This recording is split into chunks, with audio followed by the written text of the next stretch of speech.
રાજુલામાં bus stand નજીક રખડતી ગાયોના ત્રાસથી લોકો ત્રાહિમામ પોકારી ચૂકેલા છે. પાલિકા તંત્ર ઘોર નિદ્રામાં છે. રાજુલામાં બસ સ્ટેન્ડ નજીક રખડતી ગાયોના ત્રાસથી લોકો ત્રાહિમામ પોકારી ઉઠેલા છે. એક બાજુ એસટી બસ સ્ટેન્ડ સામે સંઘવી શાળા અને બાજુમાં પોલીસ ચોકી, તમામ જગ્યાએ રખડતી ગાયો અડીંગો જમાવી અને બેઠેલી હોય છે. આ ગાયો રખડતી ભટકતી નહીં, પરંતુ હકીકતે કોઈક માલિકની હોવાનું જાણવા મળ્યું છે.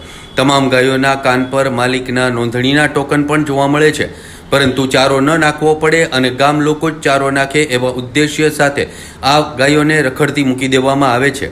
અહીંયા કોઈ અકસ્માતની ઘટના બનશે તો જવાબદારી કોની? શું પાલિકા તંત્ર ઘોર નિદ્રામાં છે?